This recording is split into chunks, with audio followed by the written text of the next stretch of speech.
రాబోయే రోజుల్లో కుట్రలు ఎక్కువ జరుగుతాయి, కుతంత్రాలు ఎక్కువ జరుగుతాయి, కుటుంబాలను అడ్డగోలుగా చీల్చే కార్యక్రమాలు కూడా జరుగుతాయి.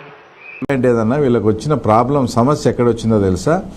రాజశేఖర రెడ్డి గారు సీఎంగా ఉన్నప్పుడే ఈ ఈ ఈ వాటా ఈ ఆస్తి నీది అని ఆయన క్లియర్గా చెప్పడం జరిగిన తర్వాత ఆ తర్వాత కొన్ని రోజులకు ఆయన ఇది కావడం అవన్నీ జరిగినాయి. ఇక్కడ ప్రాబ్లం ఎక్కడొచ్చిందంటేనా, షర్మిల గారి వాటాలకు అప్పుడు ఆయన ఏం చేసినాడంటే బెంగళూరులో ఉండే మంత్రి మాలు ఇట్లాంటివన్నీ మంచి అన్నీ తీసుకున్నాడు జగన్మోహన్ రెడ్డి. షర్మిల గారి వాటాకు ఏదో సైట్లు అవి బెంగళూరులో అట్లా ఏదో వచ్చినాయి. ఇప్పుడు సమస్య ఎక్కడ జరిగిందంటే, ఆమె ఏదైనా ఆ సైట్లు డెవలప్మెంట్కి ఇచ్చుకోవాలన్నా కూడా, లేదా ఏదైనా కన్స్ట్రక్షన్ చేసుకోవాలన్నా ఈ జగన్ రెడ్డి అడ్డుపడుతున్నాడు. ఎందుకు అడ్డుపడుతున్నాడంటే, అంతా జాయింట్ ప్రాపర్టీ కదా, నా భాగంలోకి ఏదైతే వచ్చిందో అవన్నీ కూడా ఈడీలో వచ్చి అటాచ్ అయినాయి. అప్పుడు మంచి ప్రాపర్టీస్ అన్ని తీసుకుని ఈడీలో అటాచ్ అయినాయి. జాయింట్ ప్రాపర్టీలో నేనేమో ఈడీలో నా ప్రాపర్టీ అటాచ్ అయినాయి.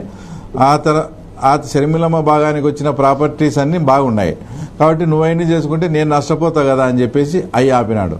దానికి ఆమె చెప్పింది ఏమంటే, నా భాగంలోకి నా వాటాలోకి వచ్చినట్టు నేను డెవలప్మెంట్కి ఇచ్చుకుంటే డెవలప్మెంట్కి నీవు అమ్ముకున్నామంటే అమ్ముకోనివు.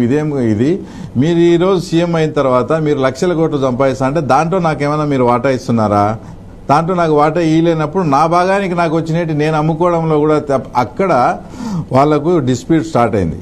ఆ డిస్ప్యూట్ అనేది ఎంతవరకు పోయిందంటే, ఏ స్థాయికి పోయిందంటేనా, షర్మిలమ్మ గారికి 3+3 సెక్యూరిటీ ఉందినా. ఎవరన్నా కానీ అప్పుడు రాజశేఖర రెడ్డి గారితో లబ్ధి పొందిన వాళ్ళు ఇంకోటో జరిగినప్పుడు ఈమె పాదయాత్ర చేస్తా అంటే ఈమెకి ఏదైనా సమ్ అమౌంట్ ఖర్చులకు ఏదైనా డొనేషన్కి ఇవ్వాలని పోతే కూడా అక్కడుండే సెక్యూరిటీ వాళ్ళు ఆంధ్ర పోలీసులే కదా, వాళ్ళ నుంచి ఇన్ఫర్మేషన్ తీసుకొని ఆయన జగన్ రెడ్డి షర్మిలమ్మను పాప అంటాన్న వాళ్ళని పిలిచి, పాపకు నేను అన్నయ్య ఉండగా మీరెవరు డబ్బులు ఇచ్చేవాళ్ళు, ఆ పాప